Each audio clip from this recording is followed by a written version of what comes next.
City na marami sa atin ngayon na uubos ang oras at panahon sa mga gawaing pakamundo, sa pagpapayaman, sa pagkakaroon ng kapangyarihan, sa pag-iimpok ng material na bagay.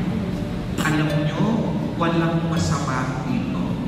Ang masama dito kung inuugol na natin ang buong oras at panahon sa pagpapayaman sa lupa. Inaanyayahan tayo na naway ang bawat isa sa atin mag-impok ng kayamanan sa langit.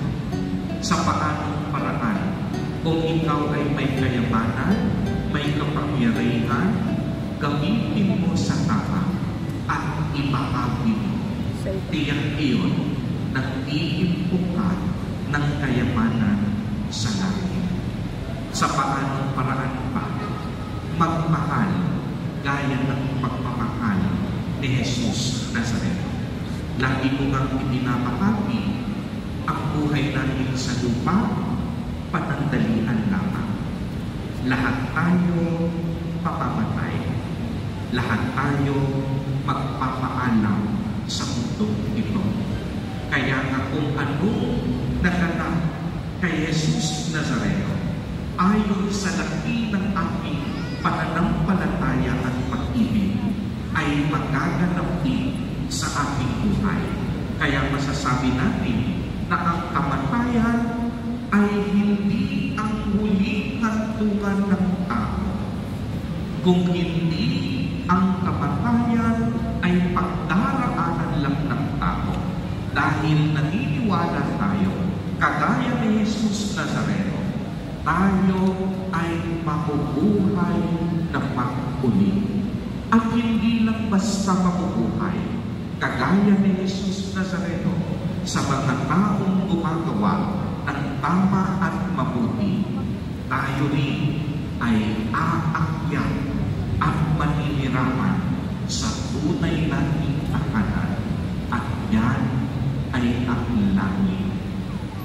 Mga kapatid kay Kristo at mga kadiboto, ang paanyaya sa atin sa araw na ito, naway magsumikap din tayong mag-impok ng kayamanan sa langit.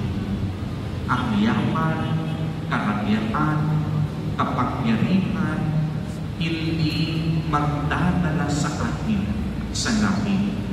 Ang paggamit ng tama at wasto at pagbabahagi sa mga ito ang mag-aakyat sa atin sa langit. At higit sa lahat, ang sino mang nais umakyat sa langit, sundan natin si Jesus Nazareno, nag-alay ng kanyang buhay at nagmahal hanggang sa kanyang huling hininga. Amen. Purihin